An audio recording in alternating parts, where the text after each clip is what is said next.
Success is not the key to happiness. Happiness is the key to success. If you love what you are doing, you will be successful. The purpose of human life is to serve, and to show compassion and the will to help others. In everyone's life, at some time, our inner fire goes out. It is then burst into flame by an encounter with another human being.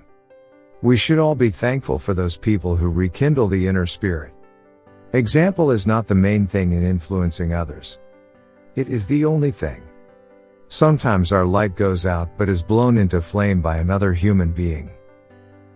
Each of us owes deepest thanks to those who have rekindled this light.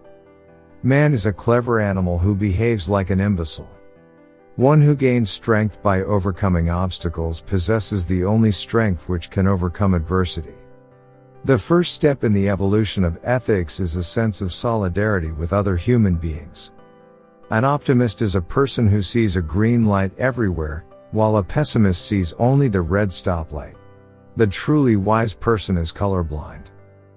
The only ones among you who will be really happy are those who will have sought and found how to serve. Ethics is the activity of man directed to secure the inner perfection of his own personality. Do not let Sunday be taken from you. If your soul has no Sunday, it becomes an orphan. Example is leadership. My life is my argument. The African is my brother, but he is my younger brother by several centuries. Man must cease attributing his problems to his environment, and learn again to exercise his will, his personal responsibility in the realm of faith and morals. Life becomes harder for us when we live for others, but it also becomes richer and happier.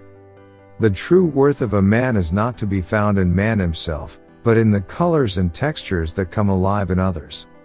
By having a reverence for life, we enter into a spiritual relation with the world. By practicing reverence for life, we become good, deep, and alive.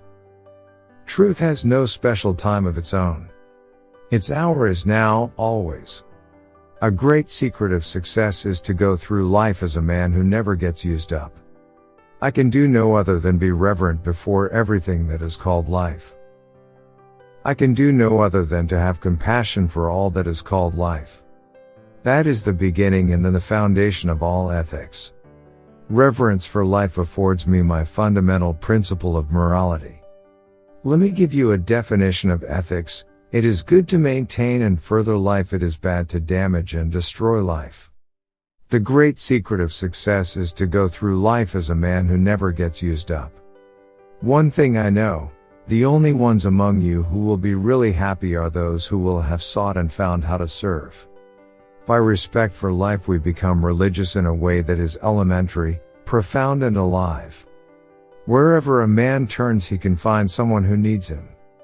Humanitarianism consists in never sacrificing a human being to a purpose. Everything deep is also simple and can be reproduced simply as long as its reference to the whole truth is maintained. But what matters is not what is witty but what is true.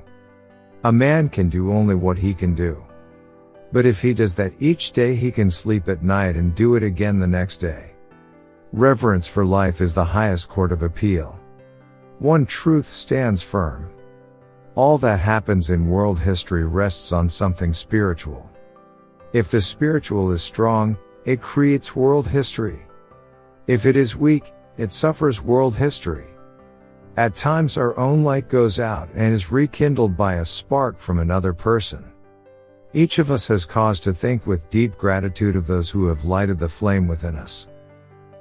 There are two means of refuge from the miseries of life: music and cats. Happiness is nothing more than good health and a bad memory. Think occasionally of the suffering of which you spare yourself the sight. I don't know what your destiny will be, but one thing I know: the only ones among you who will be really happy are those who will have sought and found how to serve. Do something wonderful, people may imitate it. Constant kindness can accomplish much. As the sun makes ice melt, kindness causes misunderstanding, mistrust, and hostility to evaporate.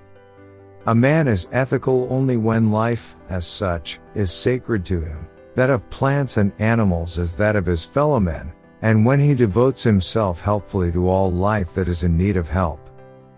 Ethics is nothing else than reverence for life. Never say there is nothing beautiful in the world anymore. There is always something to make you wonder in the shape of a tree, the trembling of a leaf.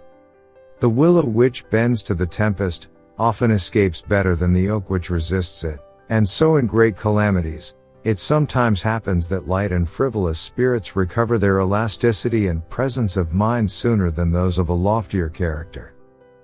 Man has lost the capacity to foresee and to forestall. He will end by destroying the earth. The tragedy of life is what dies inside a man while he lives. Until he extends his circle of compassion to include all living things, man will not himself find peace. Man can hardly even recognize the devils of his own creation. We are all so much together, but we are all dying of loneliness. A man is truly ethical only when he obeys the compulsion to help all life which he is able to assist, and shrinks from injuring anything that lives. Compassion, in which all ethics must take root, can only attain its full breadth and depth if it embraces all living creatures and does not limit itself to mankind. Whoever is spared personal pain must feel himself called to help in diminishing the pain of others. We must all carry our share of the misery which lies upon the world. As soon as man does not take his existence for granted, but beholds it as something unfathomably mysterious, thought begins. Just as the wave cannot exist for itself, but is ever a part of the heaving surface of the ocean, so must I never live my life for itself, but always in the experience which is going on around me. Seek always to do some good, somewhere. Every man has to seek in his own way to realize his true worth. You must give some time to your fellow man. For remember, you don't live in a world all your own. Your brothers are here too. A man does not have to be an angel in order to be saint. I have always held firmly to the thought that each one of us can do a little to bring some portion of misery to an end. Do something for somebody every day for which you do not get paid. If a man loses his reverence for any part of life, he will lose his reverence for all of life. Anyone who proposes to do good must not expect people to roll stones out of his way, but must accept his lot calmly, even if they roll a few stones upon it.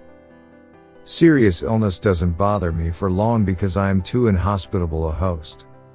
We cannot possibly let ourselves get frozen into regarding everyone we do not know as an absolute stranger.